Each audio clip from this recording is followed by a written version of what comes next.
So you didn't have the traffic light, right? The traffic light, red light, green light, something. 这个就是最大的机场，但它感觉很新，但我不知道它是不是最大，我感觉不是很大。哦，有点冷，有点冷，怎么那么冷？很新。哇，这个机场实在是太冷了，穿个短裤差点把我冻死。赶紧喝个热的，太冷了。早上都没什么人，我真的无语，这个效率超级低，现在都不知道多久了，真的很慢。大家还记得我在卡萨布兰卡说那个摩洛哥的机场很效率很低嘛？就是在外面的那部分，但是我现在碰到了，就是从柜台开始的这部分到安检最傻逼的机场就是这里，洪都拉斯。它的设施没什么问题，但是效率极差，把我的耐心磨得没了。还有1个小时不到就要登机了，如果我都不知道他打算怎么让我，万一飞机飞了，现在海关又把我的那个护照什么都拿走了。离飞机起飞还有40分钟，我现在还没过海关。好了，海关又在审查我的无聊的证件，然后告诉我又要去问某个人，他又把我的信息发出去，然后我在等。然后我告诉他我飞机只有30多分钟了，你确定他妈飞机会等我吗？然后他说他能搞得定，那好就让他搞吧。妈的，要是把我延迟了，我好像也没什么办法谴责他们，毕竟是国家。其实我想说，洪都拉斯这地方吧，确实有点儿。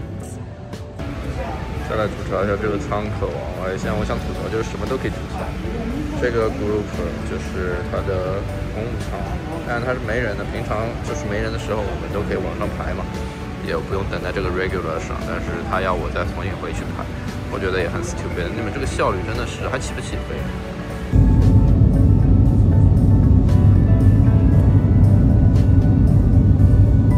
现在呢，从这个转机口出来，你可以选择等在这儿，然后等到下午。但是你也可以选择去到海关出境，也可以经过 duty free。我看一下这个机场大不大，它应该不是很大，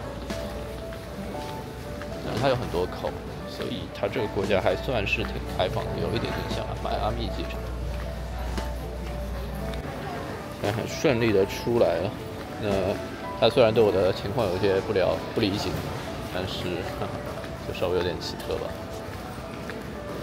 除了巴拿马呢，我觉得哇吓我一跳，这里才是国际港嘛，它就有很多像样嘛，就比较像是国际的。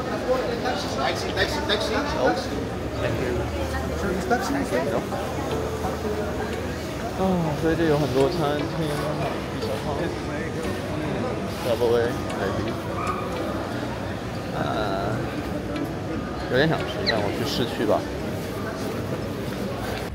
来到地面上的温度就瞬间变高了，刚才是真的在机场和飞机上冻死。那我要穿过这个停车场到前面的是奥特莱斯吧，这儿竟然还有个奥特莱斯。那这儿好处呢就是都是收美元的，所以就比较方便，不用去换当地的货币。它是从2017还是20多少年开始，就最近几年开始换成美元，17、18吧估计。也是好事情，因为他那个阶段呢，他就开始那个强人总统，大家可以去看小林说啊，他有说过萨尔瓦多这个经济的问题，就是之前这个地方谋杀率在2015年世界第1，又来了一个世界谋杀之城哈，然后后来政府上来整改总统吧，应该算是各种打击黑恶势力，禁止毒品啊什么的，反正一大堆套路下来，现在非常的安全，反而成为了中美洲最安全的城市吧，就圣萨尔瓦多啊，或者说它首都。对 ，So whatever， 我们来看一下吧。大家还是看为主哈，我这个历史就不是很懂，大家自己可以问 GPT 或者 DeepSeek。对，说起 DeepSeek 呢，就是上次其实我碰到的美国和那个波兰的朋友，他们都是做 AI 相关的，而且都很厉害，就是算是 engineer 那种吧。Senior， 然后就他跟我讨论很多关于 TikTok 和那个他们也知道 DeepSeek 嘛，就跟我会聊这些事儿，就非常有意思。这个奥莱看着好小，有什么东西 ？Nothing at all。就要来啊？我不明白的，就是小红书网友说这儿有一个139路、129路、128路，哇，反正就是可以去市区，只需要0.6美元。对，所以我就可以在这儿坐车去，非常的好。但是时间可能要1个小时，然后又是跟昨天那个去 San Pedro 那个车是一样的，就是可能随时上车吧。但总归不用坐6小时、5、6个小时的，那我想1个小时大家还是可以接受的。如果是打车的话，可能要30刀，就有点贵了。这儿就很好，就是要搞清楚方向。我现在非常的饿，然后在这儿等车，这个位置是非常准确的。这小红书的网友真是厉害。应该说小红书这个平台真是厉害。以前大家还要去各种费尽心思的去各种论坛里面，或许说想好一点就马蜂窝、群游这种。但现在这个已经完全的对 DeepSeek 包括这个 GPT 呢，它依然无法准确的捕捉当地的信息，就是还是会有很多出入的。但是小红书这个真的是很厉害，基本除了那种特冷门的可能搜不到以外。就像昨天去科潘区这个的车，它也有，但是不太准，所以我也会去补信息嘛。那我觉得挺好，大家都共建共利、共创共利吧，然后达成及时信息反馈，然后网友在上面也可以就在线回复啊什么的，基本都会分享。我觉得这是好的，大家用信息帖多交流。所以出来旅游，我是个人很建议大家去看着小红书，非常的好。And 我需要吐槽的就是这个 SIM 卡，就是到斯尔瓦多，包括接下去回美国了嘛，就是我的网络就又没有问题了。但是在洪都拉斯和伯利兹，大家知道我是一个是断网，第二个就在洪都拉斯我用了当地就是用了国内的卡的流量，然后太惨了。就是你会发现它小红书发出来的 IP 定位会在北京，会去广州，所以其实你依然需要再开个 VPN 才能用什么谷歌翻译、谷歌 Instagram， 就是它有概率能上，但是它不稳定，很不稳定，就约等于其实你在用国内的网络，就是你打微信这种东西完全没有问题，但是 WhatsApp 你是一定要开 VPN 的。所以我在想，这个国际网络对你来说有什么用呢？就是回微信消息吧，可能对国内的人有个交代，就是我安全。但是机场的 WiFi 其实也都可以用。除了今天早上那个洪都拉斯这个又没机场 WiFi， 这是真傻逼，我觉得这是东西。OK， 那反正接下去我就进入了相对成熟的国家，我觉得问题不大。And 不要用这个国际流量，我劝大家去。它首先封顶在这儿是35块钱一天嘛，那也还可以，好像是两个 GB 还是多少？然后在洪都拉斯这些都是25块一天2个 GB 这样子，速度倒也还行，但是确实对我们的实用性来说太差了。对大家谨慎吧，就是尤其 eSIM 卡开了以后，虽然贵，我估计价格会贵啊。但是不对，但是你国内去开的 eSIM 卡可能还是没什么用，除非你去买国际上的 eSIM 卡，那它会有点贵，什么 Orange 啊什么那些。对，我们之前了解是这样的，但是会方便很多嘛。那你不然的话就买实体卡，淘宝买。像我现在这次买的是 Three 的那张卡，是英国的运营商，然后非常的好用，我觉得没问题。然后就是到这边海关排队就可以出去了。那我的行李是直拖的，所以我现在只有一个袋子，我就可以到这儿来等。So it's 138，我觉得应该是我要的车，看有没有位置吧。它前面竟然那么满，非常的好。这个门是不关的，非常舒服，然后很顺利。它走去Central，然后那边不是，非常爽。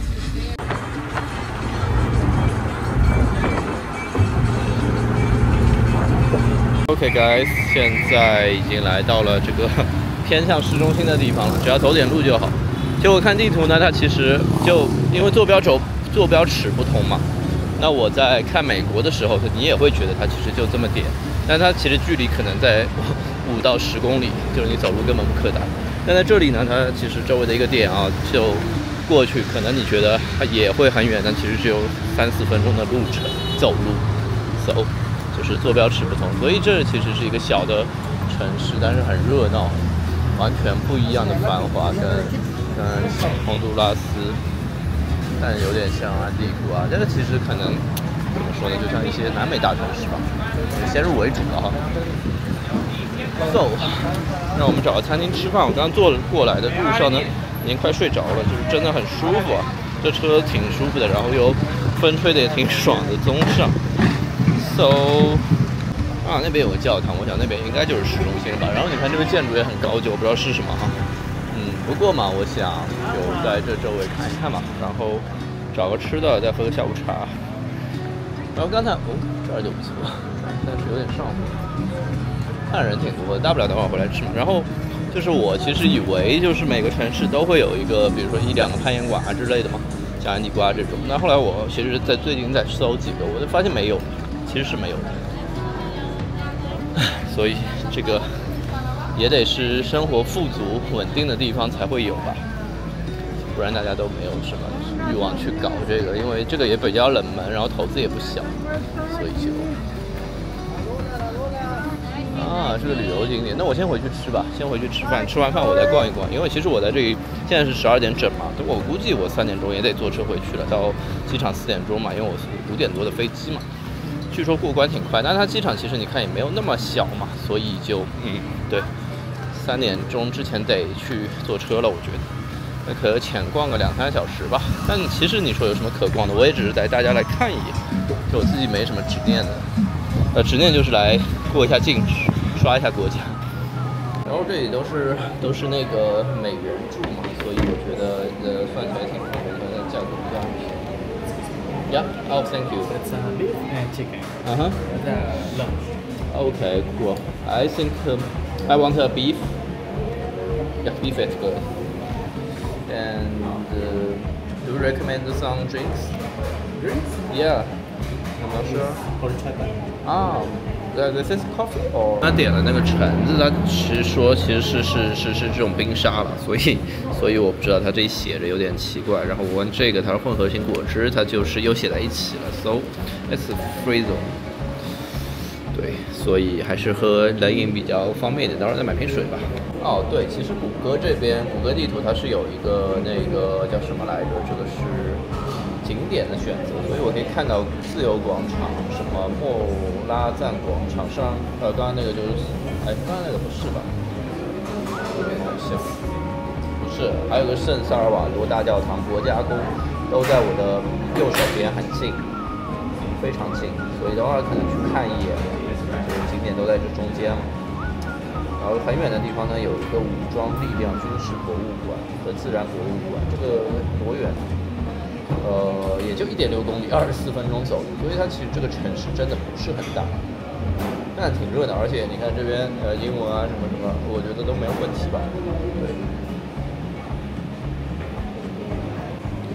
I want to say 最近是真的没睡好，饭非常困，睡眠严重不足。我觉得就长时间睡眠不足会影响你的认知，你的脑子转动的速度，还有记忆性，包括你的情绪。我现在情绪就相对容易暴躁一些，就耐心会变差。当然，每个朋友人累的时候，你肯定会累，会那个吧，对不对？大家应该都经历过这个状态吧，就是对。然后我要是饿或者说很累的时候，非常容易暴躁。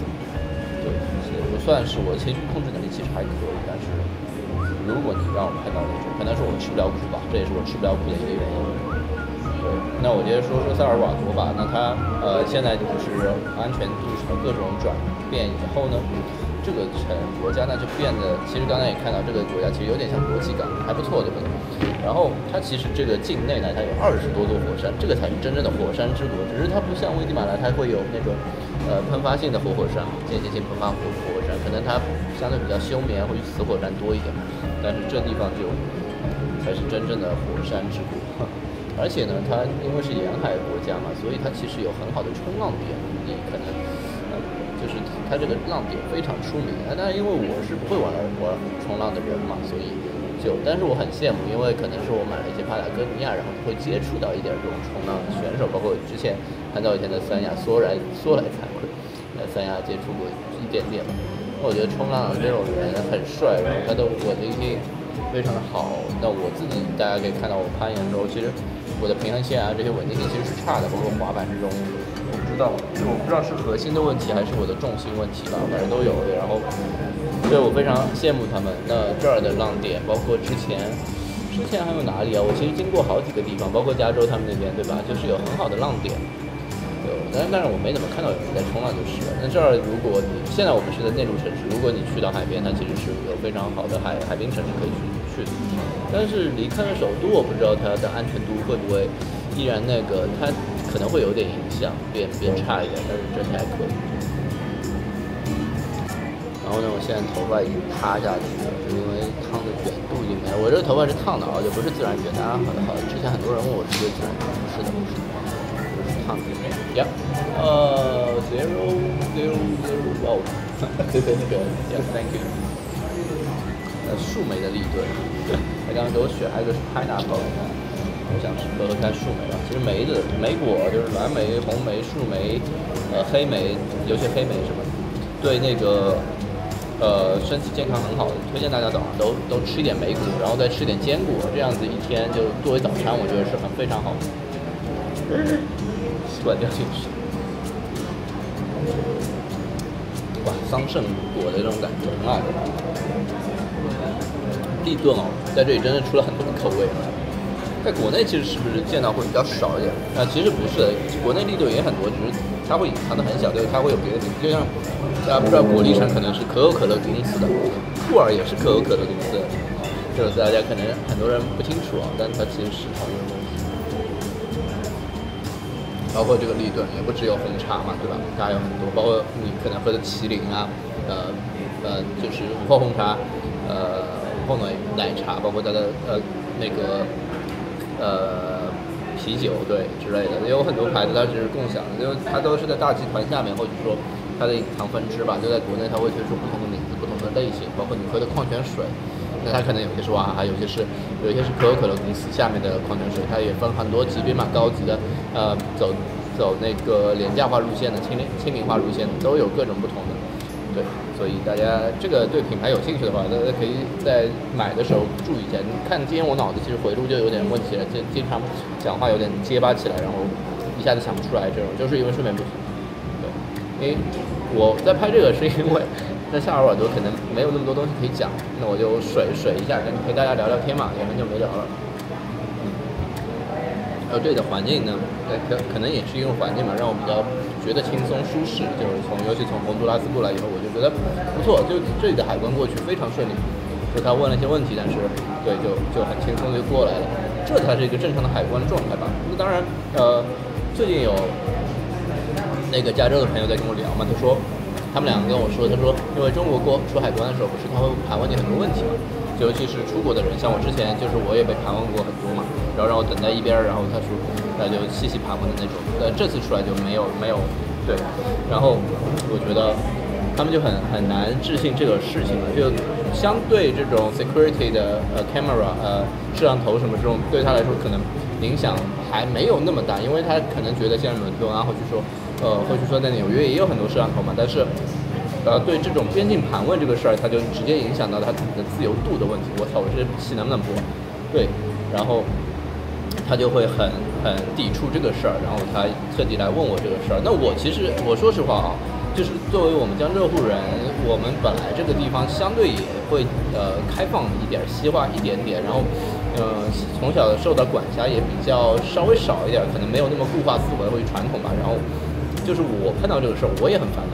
我其实当下我也很想吐槽那个事儿，对，但是后来嘛，我又跟他解释说，就是我也是这两天才想到的，就是说，也有一部分原因是因为那时候去泰国嘛，携带资金什么的，因为可能被电诈，然后被人拐卖，尤其最近不是一直在发生嘛。虽然我觉得政府层面的这个政治关系因素比较大哦，但是这个事儿事实也是存在的嘛，那它会影响到很多就是监管上的问题嘛，那也是希望你这个个人安全性这种问一下会比较好嘛。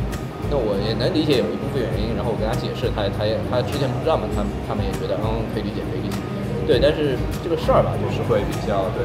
那我是因为说到海关，所以我们聊了一下这个事儿啊。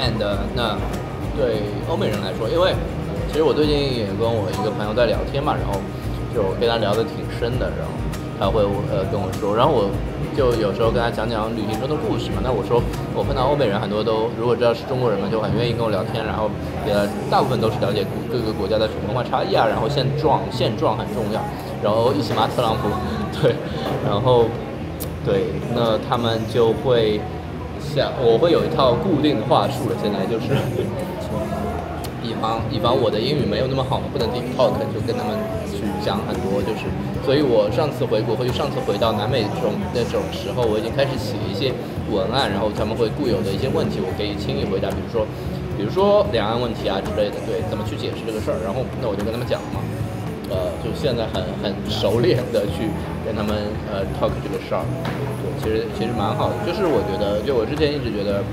国内的外宣部分做得很差嘛，就是其实，那你只会谴责，就你不说理由，当然有些理由当然不能讲哈，但是我觉得你可以在占理的部分去解释一下。那现在因为开放了嘛，就是开放那个现在是196小时，是个6天嘛，6天是不是差不多6、7天，然后你出境一下，然后再回来又可以给你续上，对外国人来说非常方便的，所以很多外国人现在其实在国内，我不知道。你在上海啊，在苏州啊、杭州、重庆，尤其是这种著名的赛博朋克，包括一些别的景点，你可以经常看到很多外国人过来玩儿。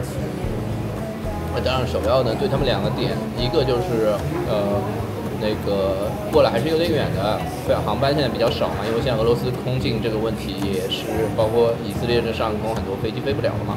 然后第二点就是语言问题嘛，他们一直很担忧，对。当然，你可以看到现在其实全国这个以前大家都是阿里 Pay 和支付宝，现在其实你都可以用 Visa 这种卡直接去拍了，对不对？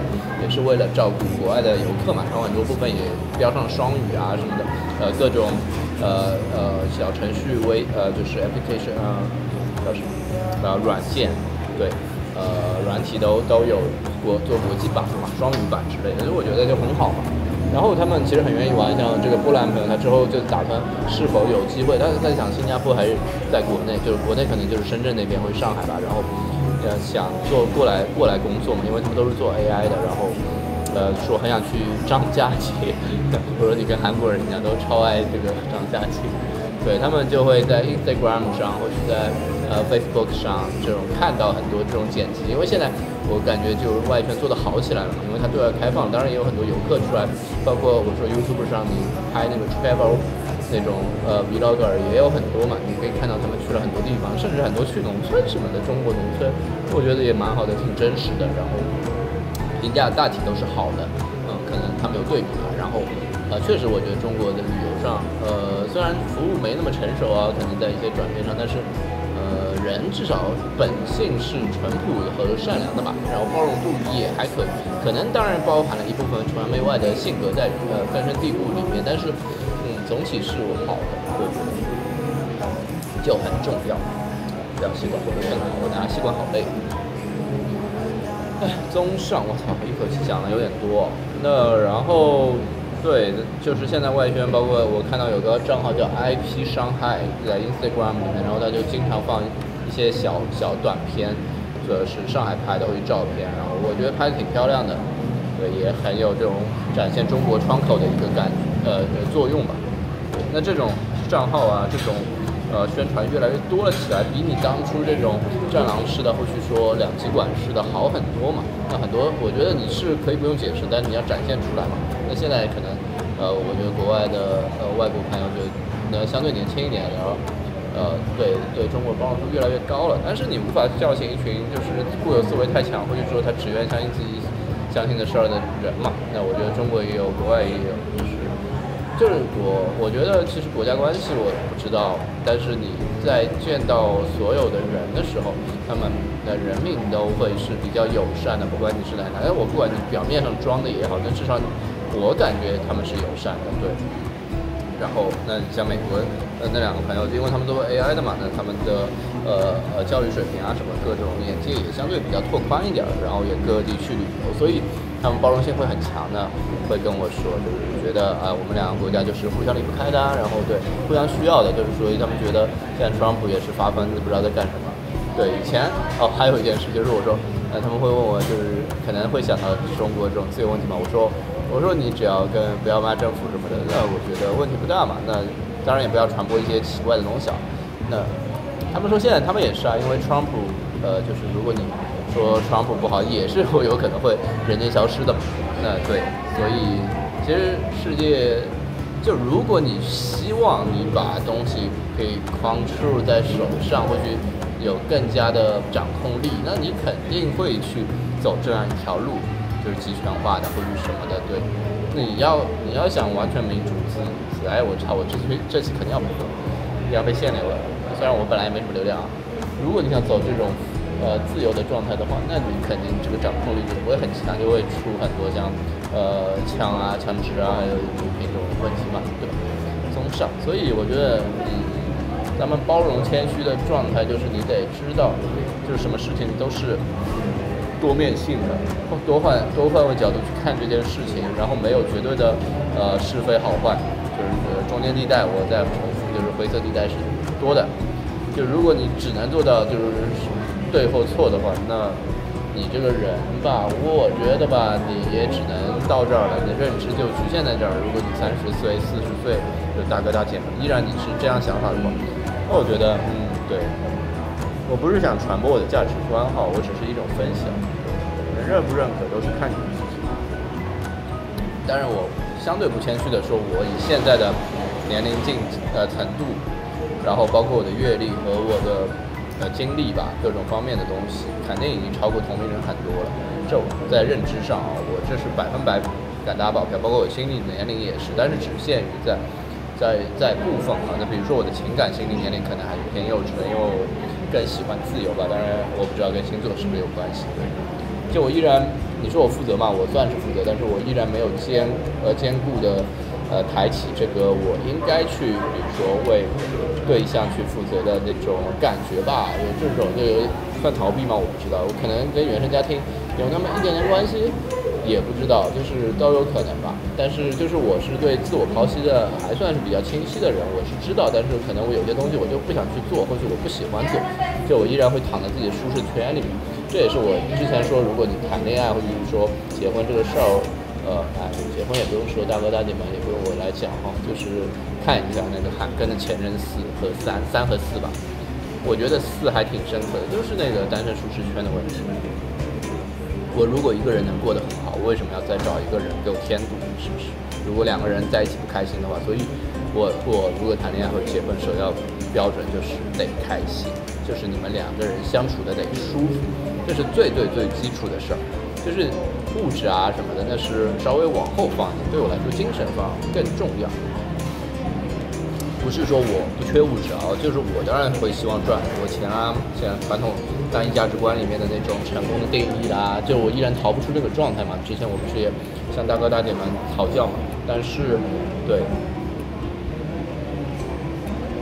就是你刨根究底的话，还是精神层面对我作用大很多的，非常多。就我需要有一个盼头来，或许说有一个精神的砥柱来支撑着我。那原则吧，这样子才可以让我保守自己该有的一些原则，这是我自己的价值观。所以其实，在现实中我会有很多碰撞嘛，就跟不同的人就会碰到大家价值观不相同的事儿。那我 whatever 以前大家可能还争论一下或者什么，现在无所谓了。我觉得，就你不值得我去花时间。我觉得求同存异吧，求同存异，对，没关系，你喜欢就喜欢，不喜欢就不喜欢，没了你，我也可以继续走下去。没有一个人是绝对重要的，而且人只能陪另一个人一段时间嘛，其实是父母还是什么，都是阶段性的，我觉得。So， 我很珍惜我现在的朋友们啊，就是跟我很好的那些朋友们，其实不多的。虽然我以前以为我在，比如说在上海，我觉得我朋友很多，但其实我后来想了想，大部分也是酒肉朋友吧。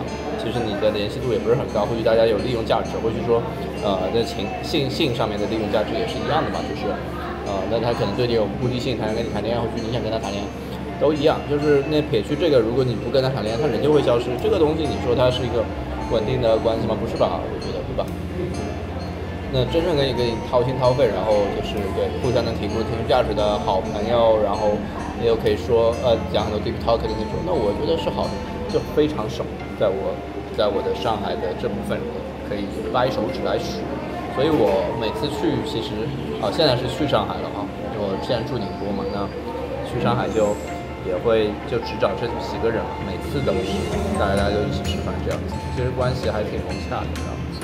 那当然，我觉得还有一点就是人皆慕强吧，我也是慕强性格，那我会希望，依然不是物质上的慕强，就是我依然希望你在自己的人生基点上会有一个什么支撑，就比如说任何点嘛，运动，学习也可以吧。那虽然我对这个不是那么看重，因为在我的价值观里面还是人得动弹。我现在最近的价值观就是人得动弹，你就不能停留在一个地方一直等，就是这很容易让你内耗。就包括我之前那个阶段，其实也是这样的。就我觉得你横竖得动起来，然后这个动起来这件事儿是你自己喜欢做的事儿，或者你想做的事儿，就是你往自己那个方向去发展。我不管你是学一个语言，还是你学一个技能一项运动，或许说反正最简单的都可以，或者你就想陪伴妈妈，都可以。就是你在按往自己既定的想法中去走，偏现实，我觉得就是好。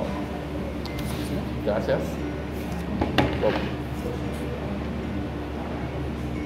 Buen provecho. Thank you。这个吸管真的掉下去了，我还是拿出来吧。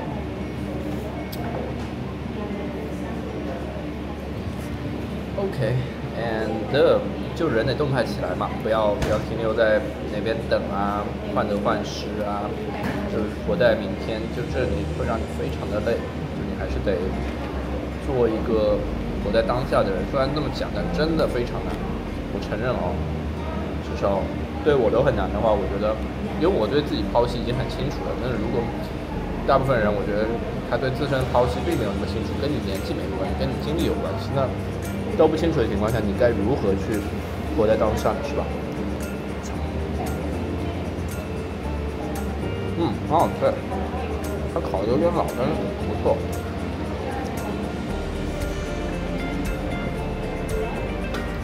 这就是那个豆子，黑豆子的饭。有点奇怪，但是还不错。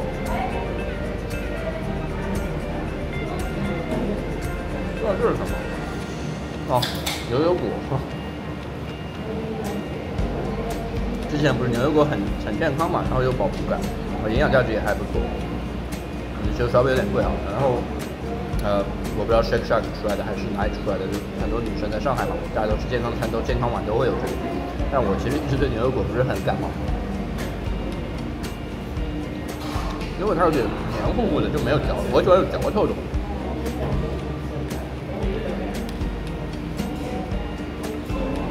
烫死我了！这个饼依然的难吃。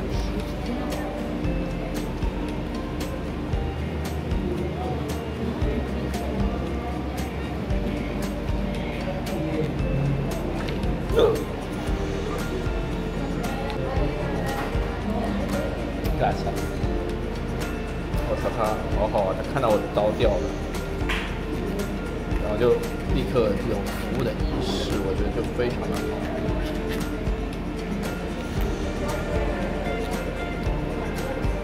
我对萨尔瓦多的印象现在很好，整体印象都很好。刚刚那个司机，就我上车的时候，他也跟我说他是去市中心的，要提醒我这样子，很好。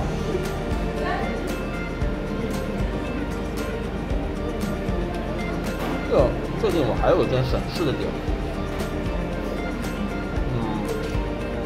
不算省事吧，就思考了一下。等一下，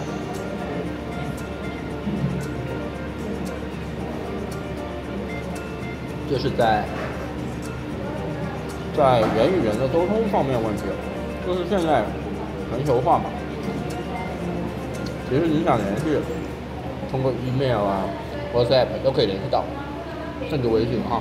然后，但是呢，你看各种 consulting 的公司，你依然要需要在每个国家，比如说当地设立本部，会找到当地的线人啊、接头人这样子。其实你说 consulting 的作用有点像是银魂里面的那种万事屋啦，对吧？他能帮你解决很多事嘛，你也可以问他很多事嘛。因为虽然有AI。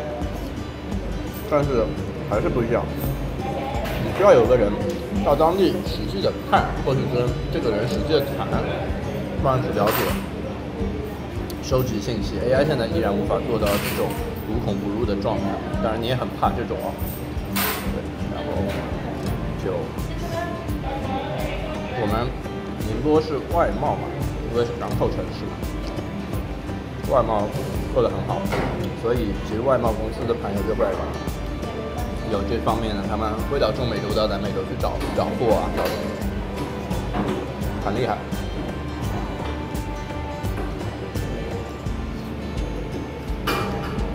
提到 AI，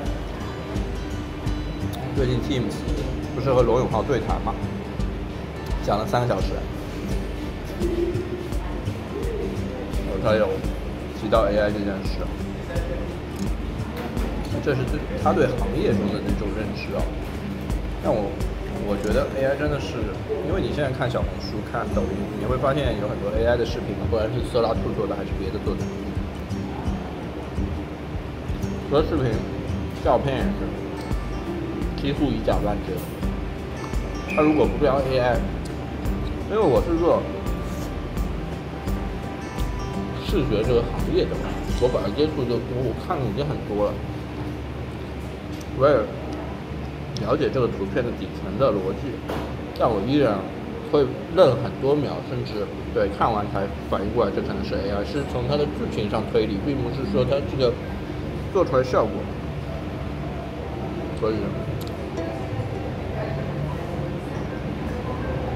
所以我跟一吼说时代变了，真的不一样。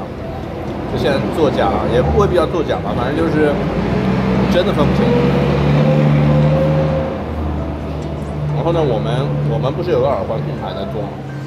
大家可以支持一下哈。然后就我们做的是度假和旅行，旅行度假和那个运动相关风格多一点的，当然也有通勤的部分。现在是转为全自己设计，以前是有一些买手的拿货的状态，我们会挑选品。对，然后之后回去也会转成全用 AI 去代替模特。之前拍摄这个成本花太高了，就有点自嗨型的一个品牌吧。那我们东西还不错，做的还不错，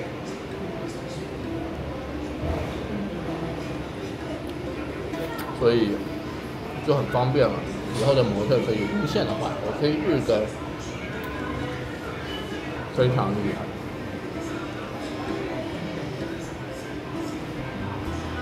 综上，今天要讲的就讲完了，等会儿再带大家逛一下萨尔瓦多就行了。上飞机以后应该会狂睡，因为今天到旧金山要出海关，估计就11点多了，再到城区市区里可能要12点多。为什么我在那个美国要住青旅？是因为贵吧？是因为贵，就是因为贵。一个人你不会想花很多钱去，就一旦你能接受这个设定以后，有些人他没住过嘛，或者说他就觉得青旅什么隐私的问题嘛，那我当然能理解，就可以啊，你住酒店、住 Airbnb 都可以。但是我在这方面我能接受，而且我觉得安全性、方便度都是青旅方便度倒不能说，就安全性嘛，还有它的舒适度，我觉得青旅都还可以啊。安全度最高绝对是青旅，没有之一。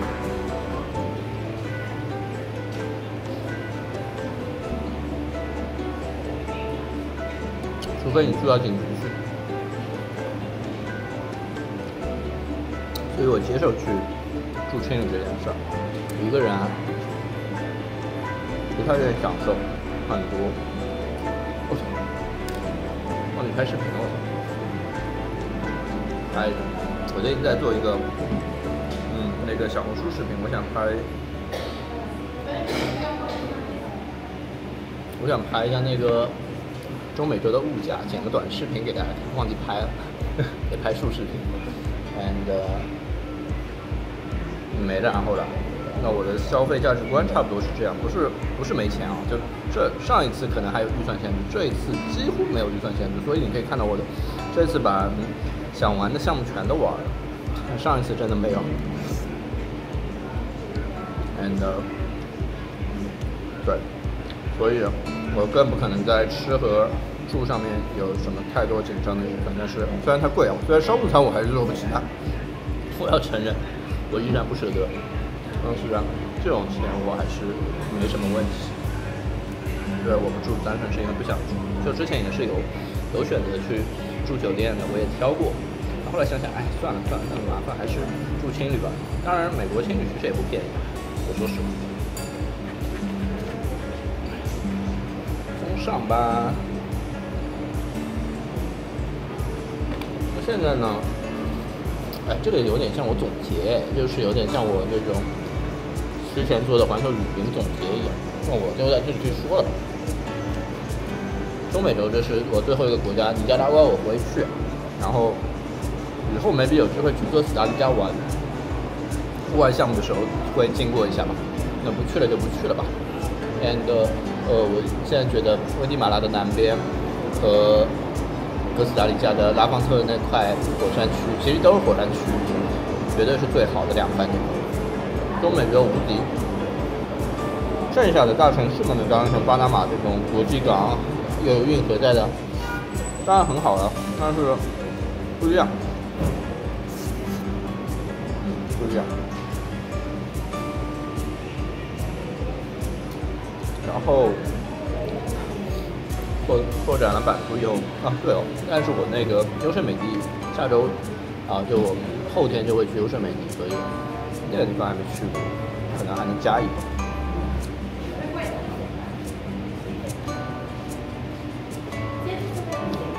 我觉得我最喜欢的，不能说最喜欢。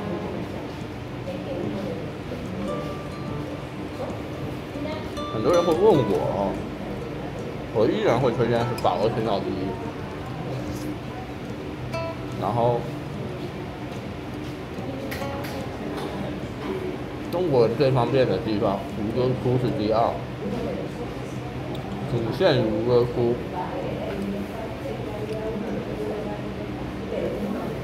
我最近碰到那个哥跟我讲，我估计他已经走了150个了吧，maybe国家120个至少有了。然后他跟我说，大溪地是绝对1等1的，他给我提供了一套方案。对，但大溪适合2个人去度假，包括香草4国也是，2个人会比较好。所以这都是我以后的计划。但我也不会连起来走吧，我觉得。既然他走那么多海奇艺，一定是有原因的。大溪地的海底应该是绝对天花板，天气好的和季节好的时候。然后别的还有什么？圣马力诺，我觉得真的蛮漂亮。我每次看圣马力诺照片，如果天气好的时候，你可以看到夕阳什么的，我觉得是漂亮的，绝对漂亮。但是它这个对中国免签，你得从飞机上跳下去，所以你还是得办申根签。别的，哎，我还是对自然风景更感兴趣嘛，所以像金天鹅堡那一块，我徒步那天也很开心嘛。别的没有特别。而且你要考虑到舒适度来说的话，那摩洛哥啊、埃及这种就绝对不会是选择。那虽然他们有很好玩的东西，可能有些独特的文化，但是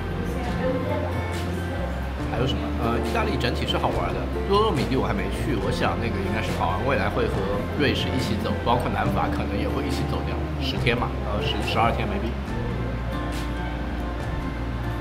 巴塔哥尼亚是我一直没有去的地方，这个是我既然买了那么多巴塔哥尼亚的衣服，我想总归也去看一下。就对。非常想去看那个，那这个会不会和阿根廷、南美一起走？和南极一起走呢？我不知道。如果结婚或者我谈恋爱了，我想这个就很麻烦了。其实还复活节岛，因为那个哥哥也说，他说复活节岛很不错。但是我们那时候不是也想过要去，就是我们去的南美的时候，智利的时候非常的贵，刚好赶上复活节了，将近差不多，哇，来回飞机票一个人就6000块钱，它只是智利附属的一个岛就像你飞到新疆，来回你要6000块钱，就算你是从广州飞过去，你应该也不会特别愿意接受这个价格吧？就更不说他在那边酒店超贵，对，所以就放弃了。那以后有机会没必还是可以去看一下。另一个他告诉我的是加勒比那块坐游轮，你可以一下刷7个到10多个国家，它就是不停的靠，它都是岛嘛，你每跳岛就不停的跳，每天都可以去一个岛，就入境出境，很方便。然后游轮舒适度又 OK。那我觉得如果你是刷国家，或者我未来想刷国家，比如说我70个不满足，我想刷到100个，那我也许会去干这个事儿。对，综上别的还有什么？没了吧？我的推荐差不多就是到这儿。那对于像大家不是长久在旅行的，我觉得都行，因为你可能都新鲜嘛。那我也不限制什么，比如说波罗的海那边，不是巴尔干半岛那边，然后还有格鲁吉亚那边叫什么3国，反正那块都也有各的特色吧，就是大家按预算都可以走，有些时间嘛，永远是最重要。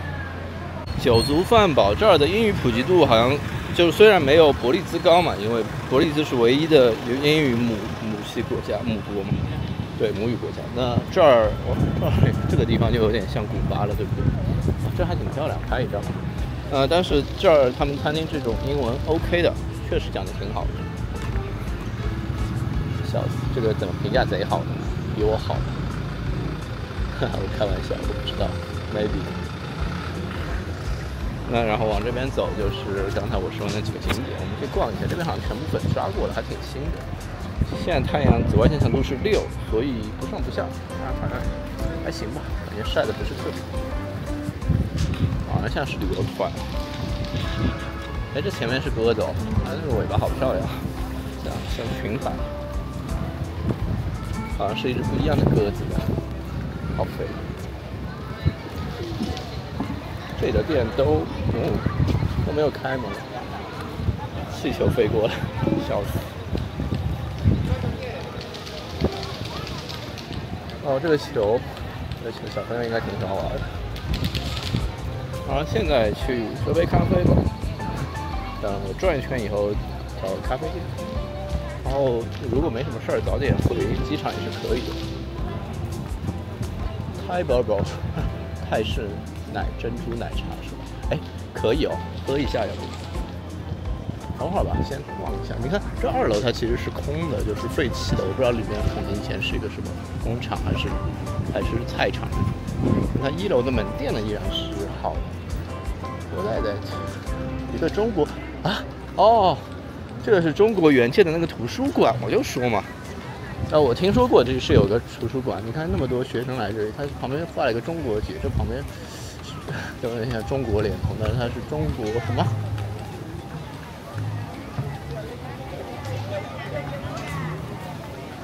叫什么？中国原著？哇靠，就叫中国原著啊！你这个有点丢，让人家损面子。我这个就中国友好什么就好了，原著这个词呢？但是建筑很帅的，挺帅的。然后已经变成了一个完全中心的建筑，地标性很好。所以萨尔瓦多人对中国人其实是还算友好的，听说是啊。我目前没有碰到，因为就是没生接触嘛。哎呦，萨尔瓦多，拍张照片。大家可以看到 L 这种I 呀什么的，就是它是西班牙语的开头的那个意思，所以很多你都会发现。然后这个就是那个大教堂吧，萨尔瓦多大教堂和那个广场，自由广场之类的。哇，萨尔瓦多这个好漂亮，拍一张。哎呀，不要挡我！这个它是今天是关门吗？他们在门口可能不让进的啊？不对啊，2楼有，可能是要排队进去。前面是一个教堂，对。这个雕像是谁呀？有点像拿破仑。OK， 有点晒。那边有个 Plaza University， 应该是大学的是 University， 我也不知道，看不懂西班牙语。bicycle，西语是我这次回去想好好学的，就包括补足我的英语嘛。前面几个月我一直说想去，但是一直荒废在那边，因为人没有动态起来，然后一直患得患失嘛。那我也想劝大家，就是对你专注去做一些事儿，其实它看不见什么结果目前，但是你觉得它是有用的，或者说未来有一天是有用的，我觉得就可以去做。哇，那么多鸽子在喝水，好好玩啊！都湿了，要不要烘一下？我以为鸽子羽毛是防水的，那好好玩啊！西语其实有些歌挺好听的，说实话我还挺爱听的，就是他们在路上经常会放到一个司机在唱，它很像上世纪的歌曲，但很优雅，就那种感觉啊。我们看一下有什么店吧，这是一家银行 ，Bank，IO Banco。不知道怎么发音，其实我也是。对，那我回去以后就想把英语和西语都补起来，然后英语我打算去找一个外教，然后线上给我讲口语聊天嘛。对，所以我之前在火山上其实有碰到有一个，就是他们可以看到我火山上面不是有个亚裔的面孔，然后那个还有一个叫 Dark 的人，他是想 Dark，sorry， 然后他想学中文，然后我们就说我们换一下 Instagram， 然后回去以后我们可以互相那个一下。他说好的，虽然后来没加，就两个人可能男性的面子放不下吧，我也不知道，就是奇怪的这种契机。如果你当下不问他们，就跟巴西小哥一样，可能你就再也问不到了。所以，对，活在当下很要紧。And 哇，小火车，这是死的吧？会动吗？哇，这个好高，不是好高级，好去哦。然后就是我会去找一个外教，那个叫什么？反正平台也挺多的，现在价格还可以吧？对。然后那自己当然还是得去背单词嘛，单词是最重要。对我是这么觉得啊，因为语法这种你当然考试是重要，但是你在现实中你用不到那么多语法。对，你得会你断句，你要背单词，人家都能听得懂你在讲什么。其实你是不需要讲那种很复杂的长句的，对，甚至人家也不会讲这种长句，更口语化嘛。对 ，F 你关键单词笨对了，他其实知道你在讲什么，就他们是母语国家，他们肯定会理解。对，所以这很重要，单词量。但呢，西语的话我不知道哎，就是那个好莱坞的演员老哥，他建议我去用多邻国先去补一下。这他妈鸽子屎，我得让一下，万一砸我头。对，然后我觉得也可以啊，他建议是对的，可以先用多邻国补一下最基础。虽然我现在把粤语学完了，但是我依然没有觉得我粤语有什么有什么进步，因为我该会的也大概都会，不会的好像也不会。就是我是把多邻国全部的粤语课程都学完了，以我对这个抱有怀疑态度吧。那西语我可以去当地报个班啊，就回宁波报个班去。专门练一下，那但是这个未来可食用的机会我不知道多不多，可能这是个 port， 所以是港口吗？没见到市场吧？对，所以我不知道还用不用得上啊，应该还是用得上的吧。至少基础的那些部分，我觉得，因为很多人他会去危地马拉那边安提瓜住着学西语，其实我之前没理解啊，后来我发现哇，安提瓜那么漂亮，所以我也有这个，但是我没有时间嘛。我是建议大家，如果有时间，可以在危地马拉，比如说住1周2周的那种人，可以去报这个课，去学一下，挺好的。那这个前提当然是你英文得好一点，不然你就无法交流了。你总得有一个让你作为转换语言吧，对吧？对，所以这是我的打算啊。葡萄牙语我不打算去学。虽然葡萄牙语这个占比也挺多的，在非洲和巴西那么大的国家，但是没有特别想学，除非我以后想去。好帅啊！这个都是配10枪。中国的这个警察是一个拿子弹，一个拿枪的嘛，他们两个是弹枪分离的。关键时刻你这个另外一个也要把子弹拿出来装上去。对，但中国治安是好，而且还可以，所以不太需要。他们这个我不知道，可能拉栓直接可以开枪吗？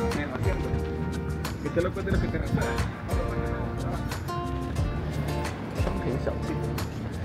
哦，可以看一下有没有那个冰箱贴。好了，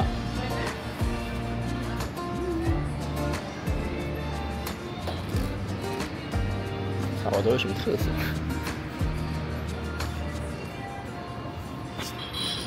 看了一圈，首先它比较贵，它要6、7刀吧，50块钱一个。那当然，好像很多国家旅游的冰箱贴都是这样的。之前我是不在意的，包括我们明信片，其实寄出了1000多块钱嘛，就是你没感觉，你知道吗？因为买邮票特别贵，就你每个地方都去寄以后，你这个1000多随便就花出去。我跟人家说，人家都有点夸张觉得。然后，那我现在就是会看一下价格，再然后它这儿不是很好看，我觉得就是太旅游了，没有什么特色，走就算了。健康店，这应该是什么呢？冰淇淋是吧 ？Zero sugar, zero right? Zero daily. What? Zero sugar. 说起 sugar， 我现在就要买 sugar。Sorry. Let me see. 哦，是的 ，TikTok 看一下啊，不好喝我们排出来。哇，好像不错，很难停住脚，就是看到那么多人。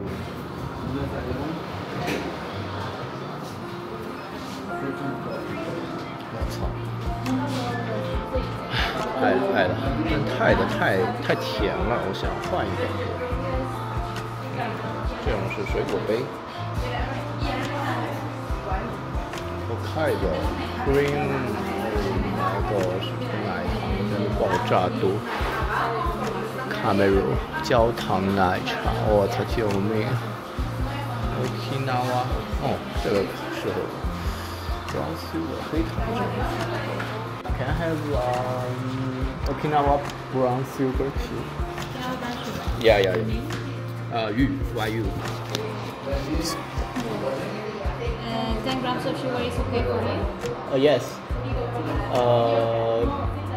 Can you give me less sugar, maybe 30%, maybe 50? 5 grams? Oh, about that. Thank you. For 95. Okay. 好，快乐圆圈来了啊！我来看一下。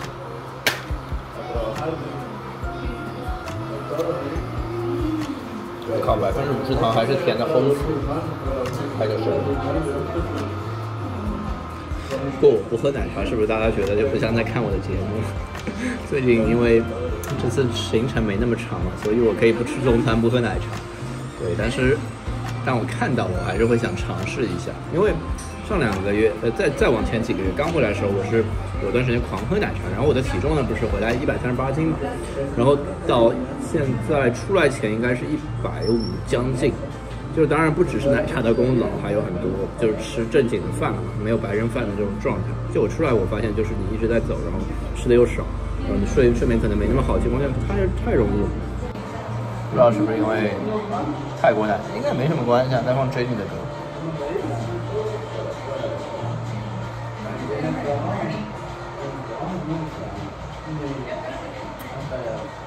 还是不太想刮胡子啊，不是不想，就是我还是喜欢留胡子，就是我每个周期性，就比如明天我又会刮胡子，但是我依然觉得它在也挺好的，它不在也挺……乞丐来了，他怎么直接掠过我？都没问我拿钱，看不起我们。对了，是时候点评一下这个奶茶，我觉得味道是好，珍珠非常棒，然后除了它甜以外，但是因为现在我喝了有一半了嘛。它就冰有点化了，然后再加上那个有点习惯了，就是不会觉得它那么齁了，所以它这杯还真的可以，还那么大杯嘛。